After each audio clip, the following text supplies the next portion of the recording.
Jadi gini Bro, aku kan sekarang umur 24 tahun dan Ya, sekarang, nerusin usaha keluarga di bidang distribusi snack oke. FMCG.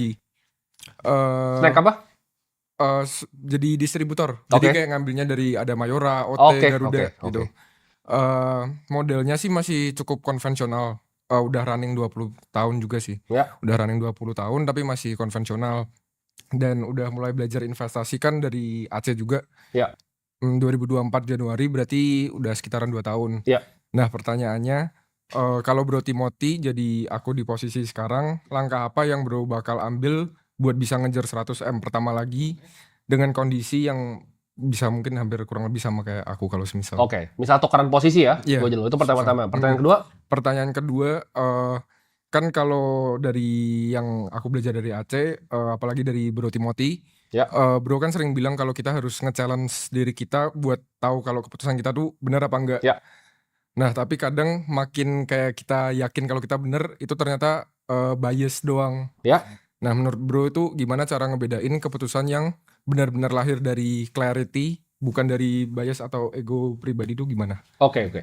Jadi pertanyaan pertama, kalau tukeran posisi dengan punya usaha distribusi yang udah 20 tahun, grup-grupnya harusnya lumayan besar ya, distribusinya Mayora dan lain-lain snack-snacknya. Jawaban pertama adalah, ini agak sedikit berbeda kalau lu tanya orang lain. Kalau gua kan orangnya pragmatis ya, gua akan pasti 100% lanjutin usahanya. Gitu. Misal bener-bener tukeran nih, gua harus mulai ya kan. Itu kan udah ada sesuatu yang di depan mata. Gitu.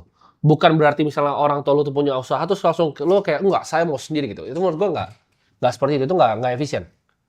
Alangkah lebih enaknya emang udah ada basis usahanya gitu. Kalau bisa dipelajarin lebih dalam dan kalau bisa di-grow bisnis distribusinya.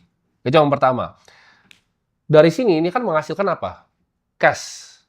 Karena bisnis kan menghasilkan cash, free cash flow keluar. Nah, free cash flow-nya ini gue akan pakai untuk bisa berinvestasi.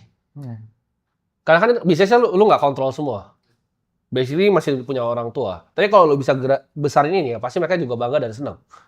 Lu bisa negosiasi lah nanti. Karena ke depannya toh harus turunin juga kan ke depannya. Nah, ini bisa dipakai nih di sisi cash flow-nya untuk belajar investasi. Karena kalau gue lihat banyak anak-anak konglomerat gitu. Mereka banyak yang udah punya basis bisnisnya. Lalu anak-anaknya tuh fokus berinvestasi malah. Jadi anak-anaknya lanjutin bisnis grup besarnya dengan mereka berinvestasi di banyak hal yang lain. Nah, ini yang harus dilakukan. Kenapa? Karena bisnis itu ada siklusnya. Gitu. Kalau misalnya gue nanti jadi seorang orang tua, gue nggak akan paksa sih sebenarnya anak untuk lanjutin atau enggak. Tapi kalau bisa dilanjutin lebih baik. Gitu.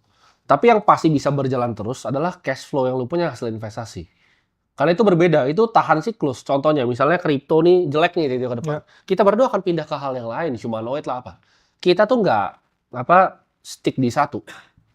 Kita nggak punya idealisme atau ideologi harus yang begini. Tapi ya so far kita ngeliat ini opportunity-nya paling besar. Kita lihat CZ, kekayaannya kan luar biasa kan. Sekarang BNB udah 1.300 udah naik lagi tuh. Forbes saja telat tuh hasil listingnya karena naiknya cepat sekali. Mungkin dia udah belasan sekarang. Itu kan di Forbes, tapi kalau di realnya itu kan cuma valuasi dia dari BNB. Valuasi dari Binance-nya berapa? Yang sekarang berubah Binance Labs-nya berapa? Jadi jawabannya investasi itu game yang berbeda. Gue akan pisahkan di otak gue antara usaha, bisnis, sama investasi. Karena orang tuh selalu punya dua. Gitu. Misalnya Pak Toto punya DCI. Gitu. Tapi beliau juga berinvestasi di tempat yang lain.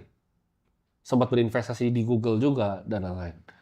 Jadi selalu bisa dipisahin nih antara cash flow dan juga investasi. Jadi fokus gedein cash flow-nya dari distribusi, dan gue akan fokus investasi yang lo lakukan sekarang. Itu menurut gue udah paling cepat jalan ke 100M.